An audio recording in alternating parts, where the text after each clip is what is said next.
حضرت ابو بکر صدیق رضی اللہ عنہ کی بہت بڑی خوبی کیا تھی کہ اپنی بات کے چلانے میں تو وہ نرم تھے، لیکن اللہ رسول کی بات پر وہ لوہے سے بھی زیادہ سخت تھے۔ سب سے پہلے حکم دیا کہ اسامہ کے لشکر کو روانہ کرو۔ سارے صحابہ حیران پریشان کہ یہ کیا حضرت ابو بکر فرما رہے ہیں، ایک لشکر روم سے مدینے پہ حملہ آور، دوسرا مسلمہ کذاب کا لشکر بھی آ رہا ہے، اب دو لشکر مدینے پہ آ رہے ہیں حملہ آور، تو ہمارے پاس تو یہی 4-5 ہزار کی تعداد ہے، یہ ہم بھیج دیں گے تو مدینے کا دفاع پھر کون کرے گا ان دو لشکروں سے؟ اس لیے تمام صحابہ حیران پریشان، اور یوں فرمایا کہ آپ مشورہ تو کر لیں۔ فرمایا میں اس میں مشورہ نہیں کروں گا، مشورہ اس کام میں ہوتا ہے جس کا صاف صاف حکم اللہ رسول کی طرف سے ہمیں معلوم نہ ہو۔ یہ ہمیں حضور رسول پاک علیہ السلام فرما کر گئے ہیں کہ لشکر روانہ کرو اسامہ کا، یہ تو اللہ کے رسول نے صاف صاف فرمایا ہے۔ اور پھر انہوں نے کہا اچھا آپ مشورہ تو کر تو لیں مشورہ۔ فرمایا میں مشورہ نہیں کروں گا، اور ان کا اچھا چلو اب حالات بدل گئے تو حالات بدلنے سے حکم بھی بدل جاتا ہے، تو فرمایا کہ دیکھو حالات بدلنے کو بھی نہیں دیکھیں گے، کیونکہ حضور نے ہمیں انتقال سے پہلے حکم دیا اس لشکر کو روانہ کرو، اور حضور نے اس لیے حکم دیا کہ اللہ نے حضور کو حکم دیا تھا کہ لشکر روانہ کرو،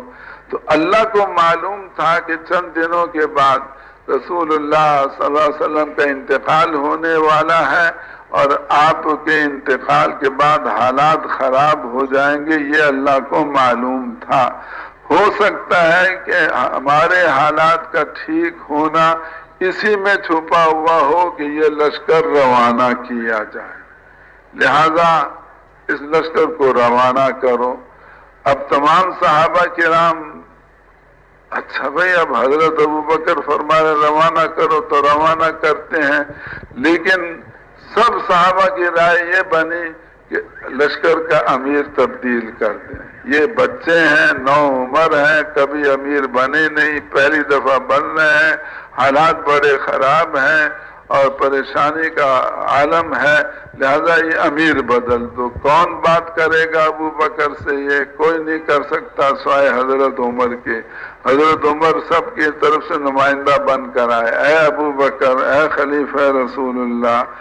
ہم سب کا خیال تو یہ تھا کہ لشکر اسامہ کا نہ بھیجتے، لیکن آپ نے طے کیا ہے بھیجنا، چلو آپ بھیج دیں، لیکن ایک بات تو ہماری بھی مان لیں کہ امیر کو بدل دیں۔ حضرت ابو بکر نے یہ سنا، سنتے ہی آپ کو غصہ آ گیا، کھڑے ہوئے حضرت عمر کے سینے میں زور سے مکہ مارا اور فرمایا جبار فی الجاہلیہ و خوار فی الاسلام، کیا تو جاہلیت کے زمانے میں تو بڑا زور آور بنا پھرتا تھا، اب تو اسلام میں آ کر بودا اور کمزور ہو گیا ہے، جس کو حضور پاک علیہ السلام امیر بنا کر گئے ابو بکر ان کو امارت سے کبھی نہیں ہٹا سکتا، تم مانو یا نہ مانو یہی تمہارے امیر۔ اب ان کو تو ادھر روانہ کیا، اور پھر باقی جتنے صحابہ رہ گئے تھے بالغ مرد ان سب کو جمع کیا اور فرمایا کہ اسلام میں نقصان آ جائے اور ہم گھر بیٹھے رہیں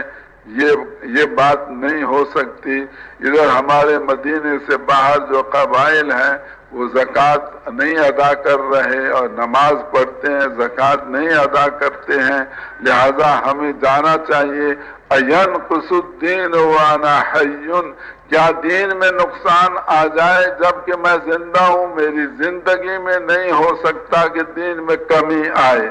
اور مجھے تو اتنی بھی کمی برداشت نہیں ہے۔ اگر رسول پاک علیہ السلام کے زمانے میں وہ اونٹ بھی دیا کرتے تھے زکوٰۃ میں اور اس کو باندھنے کی رسی بھی دیا کرتے تھے،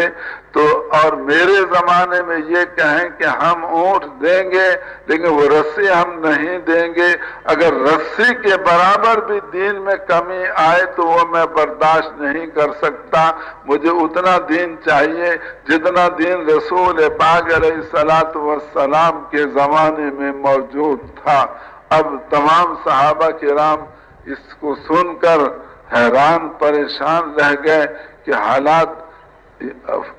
صاف کہا انہوں نے کہ اگر ہم سب چلے گئے مرد سارے کے سارے تو مدینے میں ہماری بیویاں، ہمارے بچے، ہمارے مکانات، ہمارے کھیت، ہمارے باغان، اور پھر چلو یہ تو ہمارے ہوئے، رسول پاک علیہ السلام کی بیٹیاں، آپ کے ازواج مطہرات، آپ کی پھوپھیاں، آپ کے نواسے نواسیاں، اور یہ حضور کا گھر، حضور کی مسجد، حضور کی قبر شریف، حضور کا منبر، دشمن آئے گا پتہ نہیں کیا کرے گا، یہاں کا حال برا، تو اب ان سب کے دفاع کے لیے کون ہوگا اگر ہم چلے گئے؟ فرمایا کہ نہیں،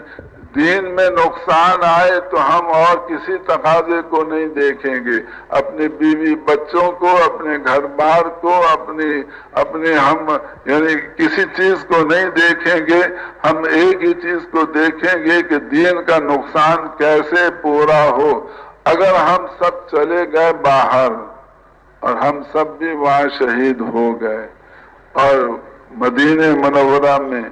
کوئی بالغ مرد نہ رہا اور دشمن ہمارے مدینے شہر میں آ جائے، ہماری عورتوں کو بھی قتل کر دے، اور یعنی یہاں تک فرمایا کہ حضرات ازواج مطہرات جو مقدس ترین خواتین ہیں ان کو بھی دشمن شہید کر دے، حضور کی پھوپھیاں، حضور کی صاحبزادیاں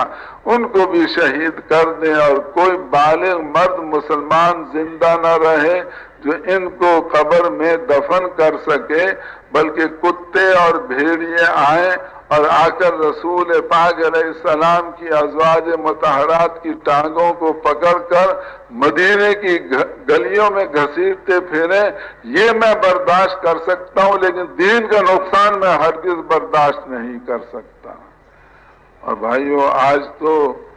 پہاڑوں کے برابر دین میں کمی آئی ہوئی ہے، آدھے سے زیادہ مسلمان نماز نہیں پڑھتے، آدھے سے زیادہ مسلمان عورتیں پردہ نہیں کرتی، اور سودی کاروبار ہر اسلامی ملک میں ہر سال بڑھتا